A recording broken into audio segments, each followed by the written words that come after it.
Pemirsa Belajar Islam, gembira sekali kita masih membicarakan tentang dialog antar umat beragama di Indonesia dengan Pak Zainal Bagir dan Ihsan Ali Fauzi. Pak Ihsan, tadi setelah kita mendengar penjelasan tentang isi buku dan saya duga Anda juga sudah membacanya.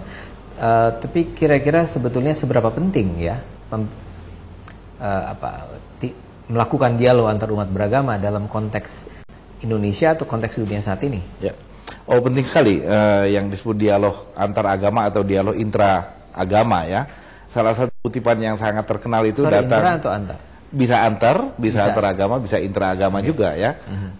Salah satu kutipan yang sangat terkenal itu datang dari Hans Kung. Hans Kung ini teolog Katolik, salah satu pemuka dalam dialog antar agama.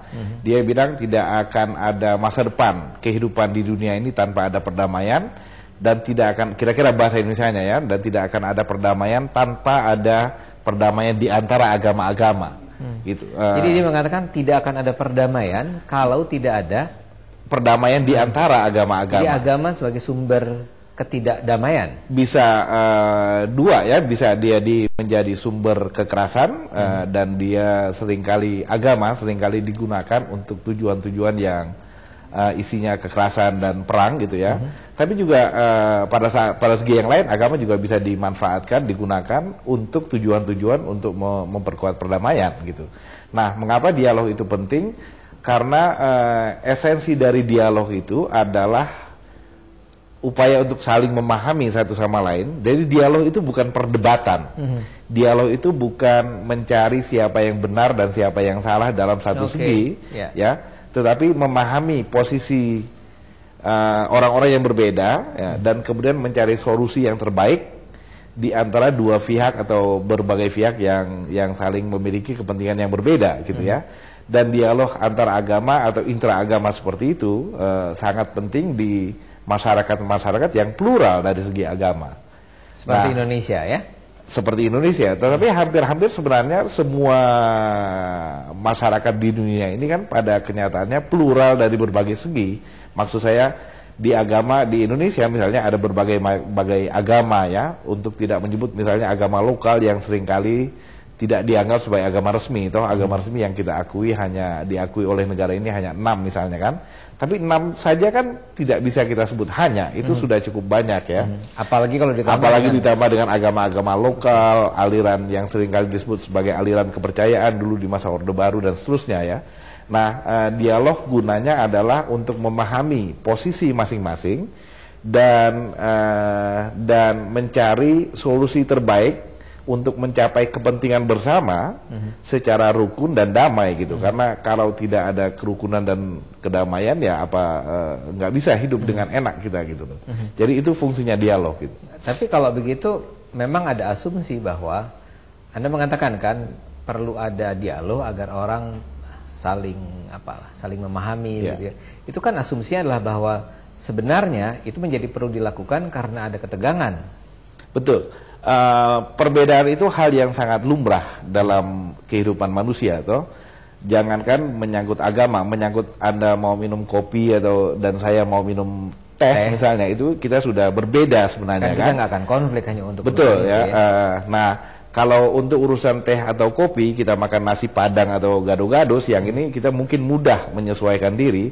Tapi kalau sudah menyangkut kepentingan ya, misalnya Anda setuju dengan kenaikan BBM, misalnya saya tidak, nah itu tidak bisa direkonsiliasi kan kira-kira gitu ya. Nah, harus ada mekanisme yang bisa menyelesaikan konflik seperti itu secara damai gitu. Nah, dialog antar agama adalah upaya-upaya sengaja oleh berbagai pihak. Tadi Pak Zain sudah menceritakan berbagai aktor di balik kegiatan-kegiatan dialog antar agama untuk saling memahami posisi satu sama lain ya, mengejar, menyalahkan pihak lain ya, memahami posisinya, dan dengan memahami posisi itu kemudian mencari cara penyelesaian perbedaan secara damai dan baik untuk semuanya. Tapi, gitu. Oke, saya belum barangkali puas dengan penjelasan Anda ya, ketika kalau perbandingannya soal harga BBM naik dan turun, ya, itu kan jelas implikasinya langsung. Betul. Anda terpaksa mengeluarkan uang lebih banyak gara-gara BBM naik kan, atau orang menjadi tambah miskin karena BBM naik. Tapi kalau agama, bukankah agama mestinya nih logikanya adalah mengajar membawa nilai-nilai kebaikan, tapi kenapa dia harus jadi perbedaan yang menimbulkan konflik? Nah, dialog antar agama memang diakui dalam sejarah dialog antar agama ini terutama penting pada dua agama besar di dunia yang dua-duanya diakui sebagai agama misionaristik istilahnya, agama yang salah satu ajarannya itu meminta supaya para pemeluknya itu menyebarkan ajaran agamanya ke masing-masing ke orang lain ya, yaitu agama Islam.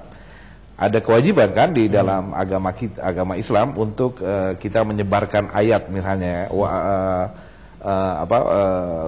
kuntum khairu ummatin ukhrijat linnas ta'muruna bil ma'ruf wa tanhauna 'anil munkar gitu misalnya ya, salah satu ayatnya yang artinya kalian ini adalah umat yang dikeluarkan kepada umat manusia untuk menyerukan kebaikan dan melarang kemungkaran gitu misalnya. Itu artinya ada kewajiban untuk setiap muslim untuk menyebarkan apa itu kebaikan Islam dan kebaikan keburukan kebaikan menyerukan kepada kebaikan dan sebaliknya gitu ya. Dan agama Kristen juga memiliki ajaran yang sama gitu ya.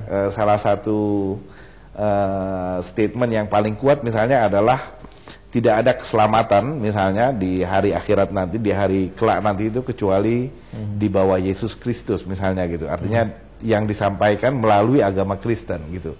Nah, itu yang menjadi sumber ketegangan. Misalnya salah satu yang menjadi sumber ketegangan di antara dua agama besar dunia dan dua-duanya ini misionaristik gitu ya. Oke. Nah, Bung Ihsan terpaksa saya minta di penjelasan lebih lanjutnya ditunda sebentar karena pemirsa kita harus jeda dulu.